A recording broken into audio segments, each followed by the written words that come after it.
Now here's a very beautiful carving they did out of a old oak.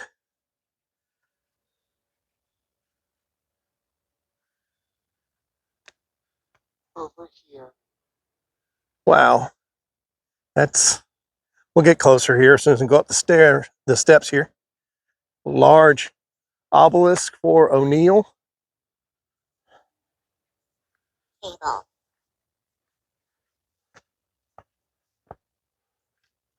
Let's see who the O'Neills were.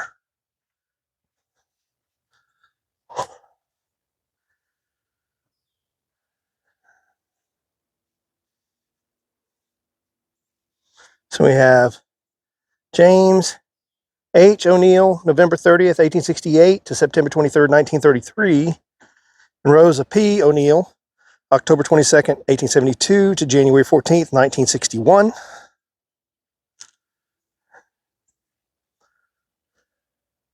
We have Margaret and the rest of the family here. Mary Adeliza Cook, wife of James Jasper O'Neill, November 27th, 1847 to December 19th, 1923.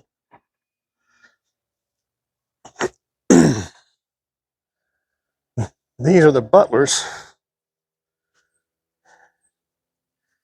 And no, I'm not a pagan. Anzanetta Sarah Butler, 1844, 1861, kind of grew up beside that tree. The tree overgrew her.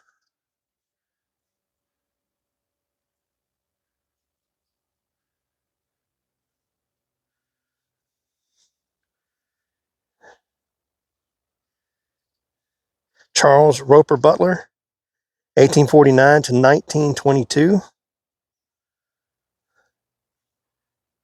This one was kind of grown into that tree as well.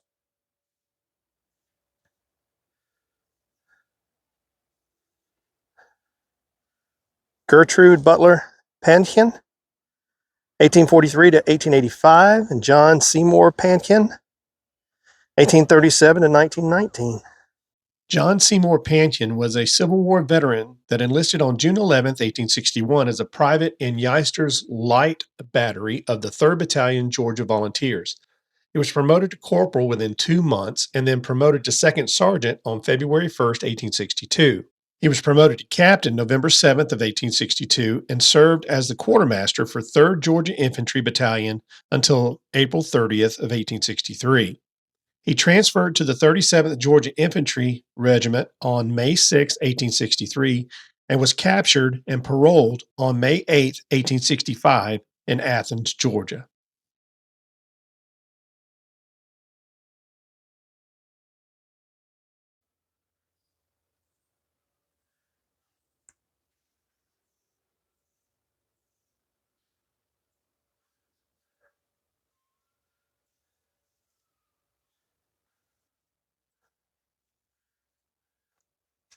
We have a few mausoleums over here.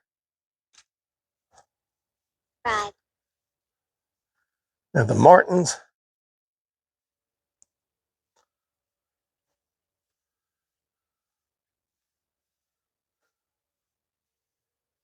Gibbons.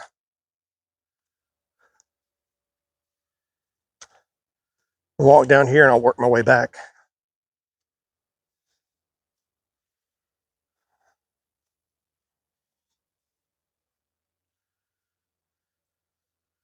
I thought that this one here was especially pretty.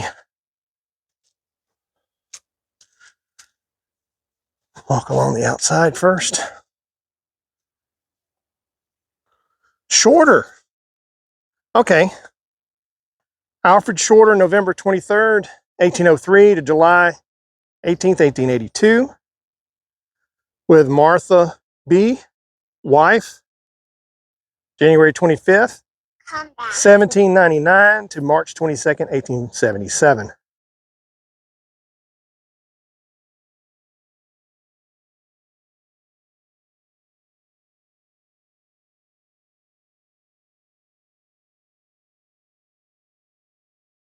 As an educator and pastor of the Rome Baptist Church, Luther Rice Gwaltney encouraged the active participation of church members in the establishment of a school for young ladies.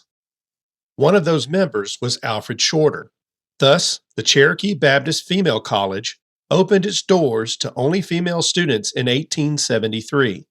As a side note, it wasn't until 1948 that the first men were allowed to enroll in the college, and not until 1953 did the first male graduate.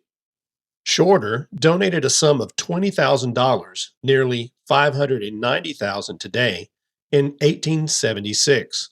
At the time, it virtually assured that the college would remain for years to come.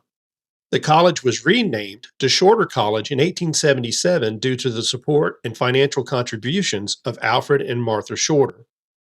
Alfred was considered the wealthiest man in North Georgia, worth an estimated $500,000 at the time of his death, which was nearly $15 million today.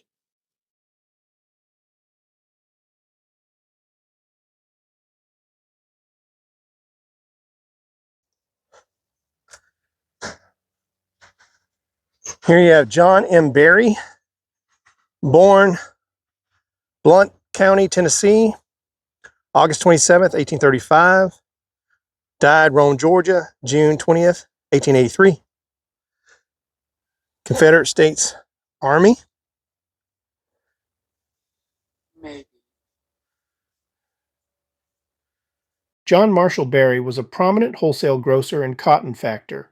Born in Maryville, Tennessee, he moved to Rome around 1849 to partner with his brother Thomas. Berry first married a woman named Tennessee J. Russell, who passed away in 1858, leaving him with a son, George. During the Civil War, he was a sergeant serving in Company E, 8th Georgia Volunteers, and was wounded at the First Battle of Bull Run, losing 2 fingers. After the war, he resumed his merchant activities in Rome and became an active member of the First Presbyterian Church, the Masons, and the Democratic Party. In 1866, he married Mary Margaret Rawlins, with whom he had 4 children, Verena, Henry, John Marshall, and Mary. A family legend recounts how, during the Panic of 1873, Mary Margaret hid money away as savings in a cigar box, with John unaware. Ultimately, it was this savings that saved their business. John passed away in 1883 and Mary Margaret in 1931.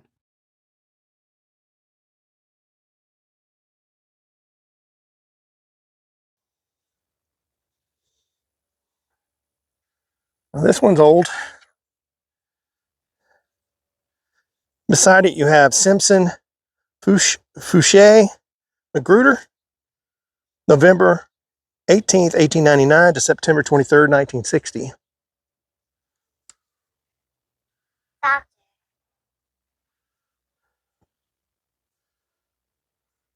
And here is, no, we have not met. My name is Todd and I'm just visiting. So this is in memory of Francis T. Pentecost. Born March 14th, 1821, died August 12th, 1858. By his many virtues and the manly kindness of his heart, he endeared himself into all who knew him. From the newspaper, The Rome Southerner, dated August 19th, 1858. Fatal accident. On Wednesday evening last, at the steamboat depot, occurred one of those sudden and startling accidents which never fails to bring to mind the emphatic declaration of Holy Writ, that, in the midst of life we are in death. Mr. F. T. Pentecost, one of our most highly esteemed and influential citizens and businessmen, it seems, while retreating backwards from the approaches of a bee and warding off its attack with his hands, suddenly stumbled into a ditch, just at his heels, and, in falling, injured the spine at the lower joints of the neck. An immediate paralyzation of the muscles of the body below the head took place. He was speedily removed to his home, and after lingering and gradually sinking away, died on Thursday evening, 12th inst. He was buried the following Friday in the New City Cemetery. In the death of Mr. Pentecost, Rome has sustained a severe loss. Possessed of the highest business qualifications, genial and kind-hearted, always at his post, he was one of those men who sheds honor upon any place where he may choose to reside.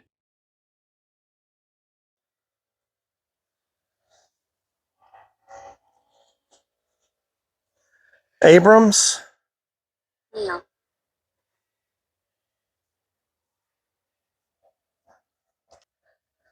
That one's missing a hand.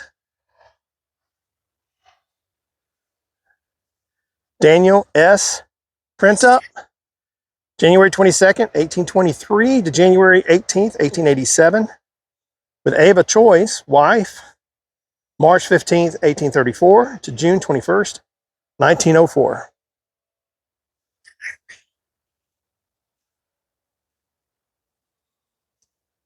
Jenny Ginton, wife of Joseph J. Printer, Jr., born March 9th, 1851, died May 11th, 1876. Wow. Young.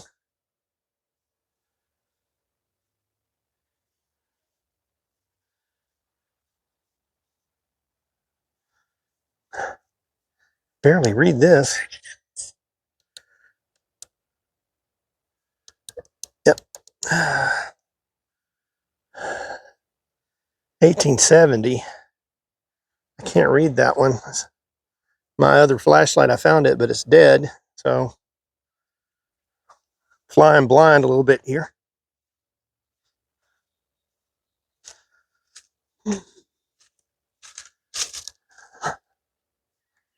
This is Brooks. So we have Martha Harper Cooley, wife of W.L. Brooks,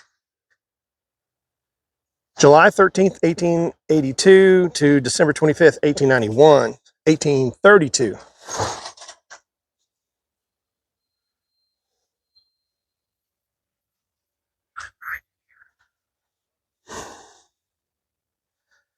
And who would that be?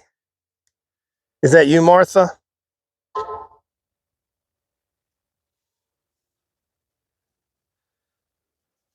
No regret. Fanny P. Beatty, 1871 to 1954.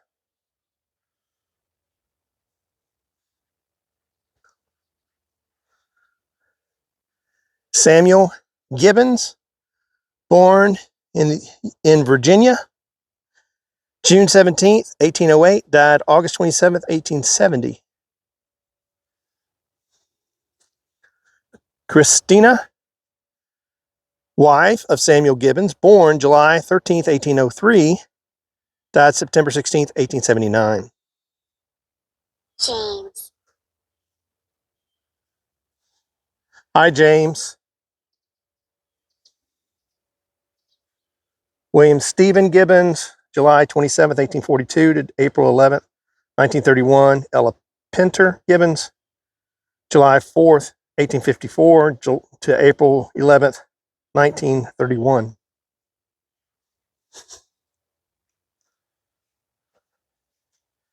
Here you have the Dick family plot. Henry J. Dick, born March 27th, 1814, died July 22nd, 1866.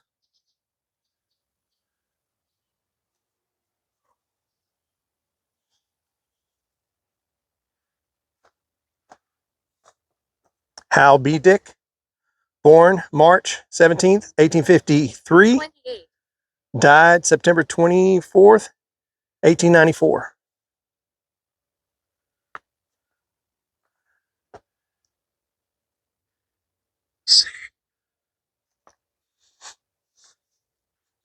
Benjamin Dick, born November 26, 1844, died September 30th, 1868.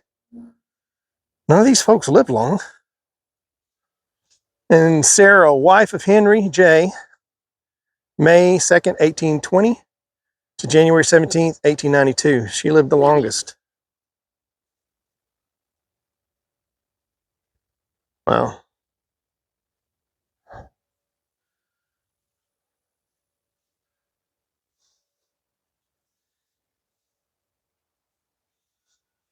Hey. So many to see.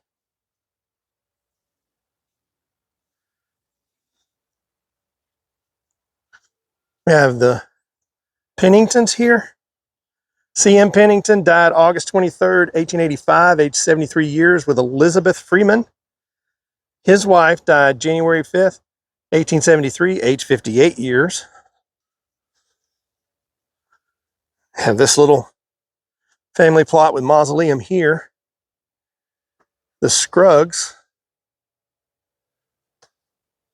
And this mausoleum here.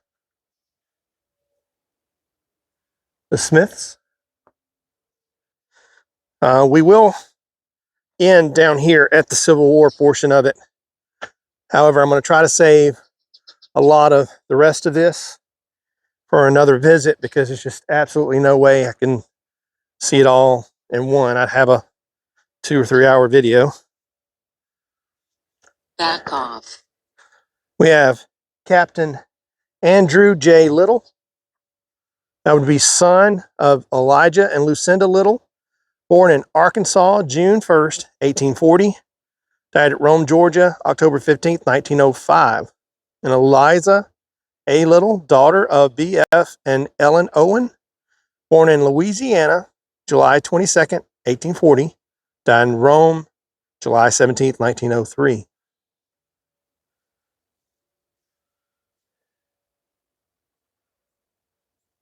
And this is sacred in the memory of Marina, wife of Thomas Pollard, born April 6th, 1800, died April 6th on her birthday, 1858.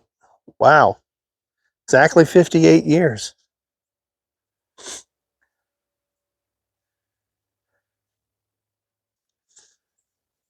This is Captain George Hillary Magruder, March 27th, 1865 to August 15th, 1918. If you're a military captain, sir, thank you for your service.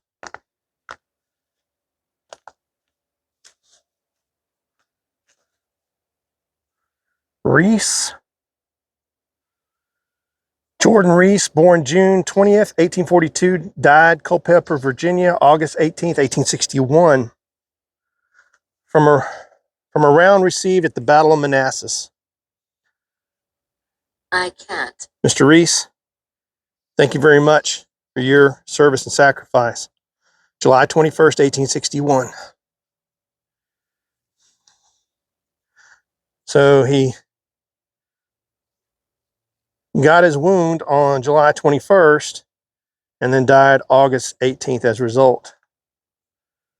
And this is Louisa Reese, wife of Dr. Jordan Reese, May 13th, 1864, age 55 years.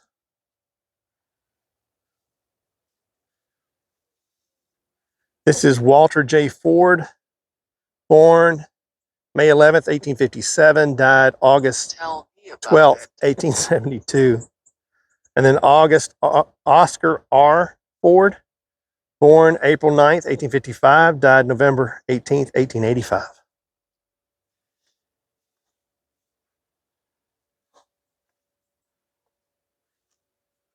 I.D. Ford, April 11th, 1828, December 24th, 1904, and Louisa A. May 20th, 1836 to March 31st, 1903. Color.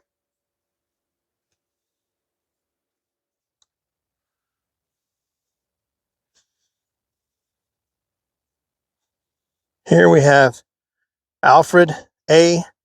Maslanka, U.S. Coast Guard, World War II, February 12th, 1824, February 12th, 1924 to March 7th, 2015, Semper Paratus. Thank you much for your service, sir.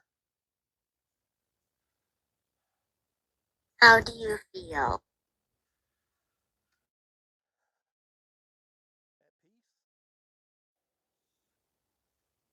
Not bad.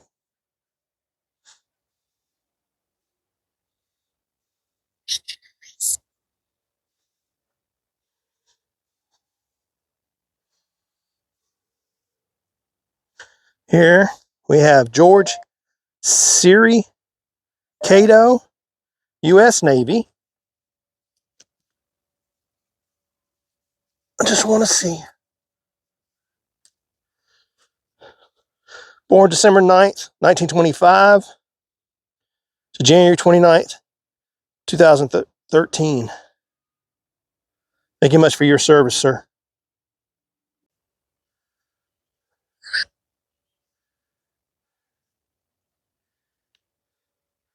Here we have Warren Monroe Gilbert, April 21st, 1907 to October 23rd, 1991, U.S. Air Force, World War II. Thank you much for your service, sir.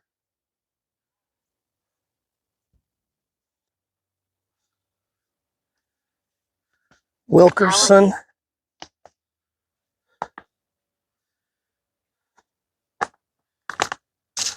I'm fine, thank you.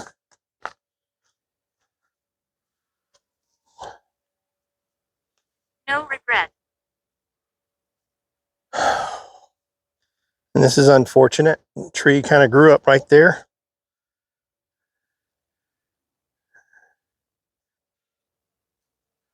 This is Benaba Sheets, born September 1st, 1840, died August 15th, 1875.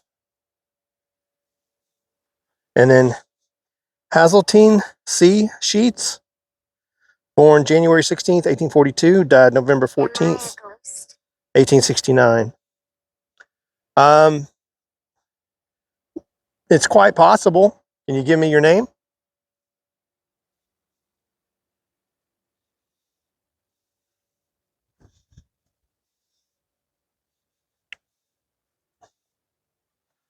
This is Lieutenant Colonel Armistead R. Harper, F&S, 1st Georgia Cavalry, Confederate States Army, March 4th, 1835 to October 28th, 1863. He died from wounds received October 28th, 1863. Wow. Thank you much for your service, sir. Suffocate.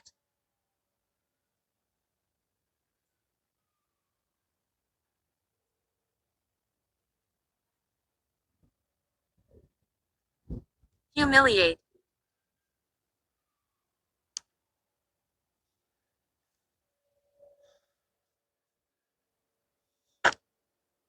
Four 58th Fighter Squadron.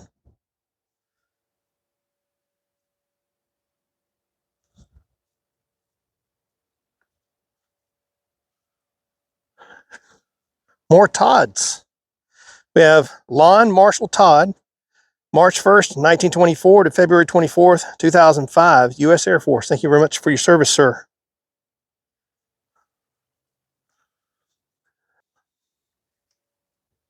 The Todd and Reese family, I guess.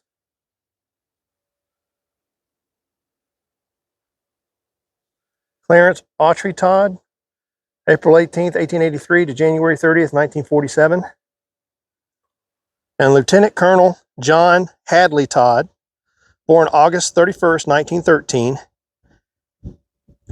Cavalry, commissioned officer, 1st Battalion, 13th Armored Regiment, killed in action near Pont du Font, Tunisia, December 23rd, 1942. Thank you much for your service and ultimate sacrifice, Colonel.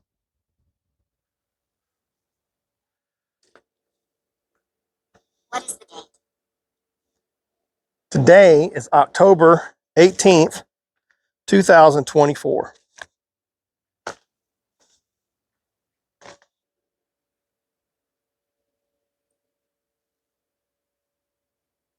We'll make our way back to the truck and then down to the Civil War Cemetery portion of the location.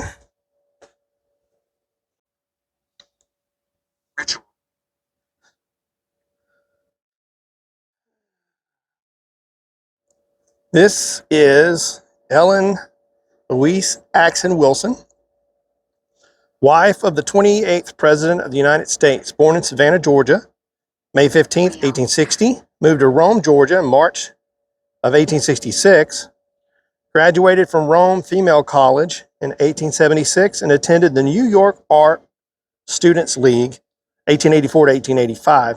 Her father, the Reverend Mr. Samuel Edward Axon, was pastor of Rome's First Presbyterian Church from 1866 to 1883, where Woodrow Wilson first saw her April 8, 1883. They were married in Savannah on June 24th of 1885. The Wilsons were the parents of 3 daughters. A gifted painter, she contributed to the humanitarian causes, including the Berry Schools. As America's First Lady, she championed improved working conditions for women and better housing for Washington's poor. Eleanor Roosevelt considered Miss Wilson a mentor on social issues, and Miss Wilson died on August 6, 1914, in the White House. She was First Lady of the Princeton University in 1902 to 1910, First Lady, State of New Jersey, 1911 to 1913, and First Lady of the United States, March 4th, 1913 to August 6, 1914.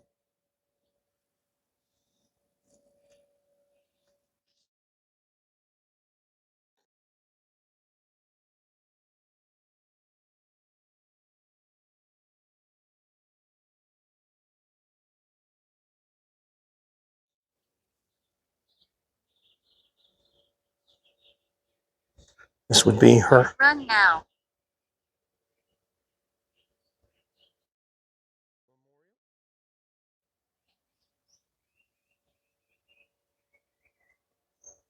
And her father.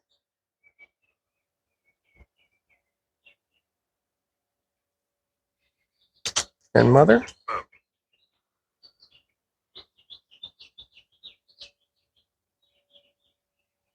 Stockton Axon, born June 15, 1867, died February 26, 1935, son of Samuel Edward and Margaret Haupt Axon. For 35 years, professor of English literature at Princeton University and Rice Institute, secretary of the American Red Cross during the World War, so that has to be World War I.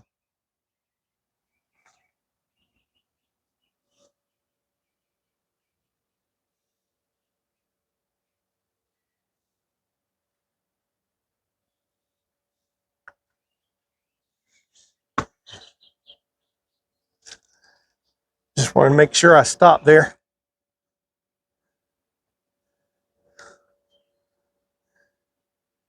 So, more of the terraced landscape here on this hill. Disfigured.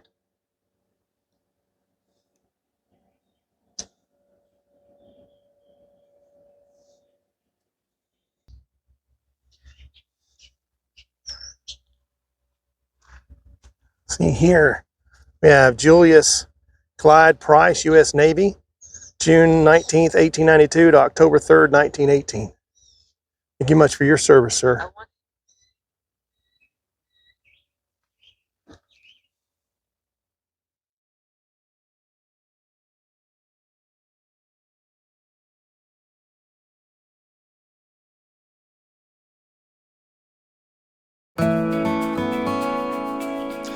Thank you for watching Cemetery Walks with Milvet. Please don't forget to subscribe, hit that like and notification button, and we'll see you back here on our next walk.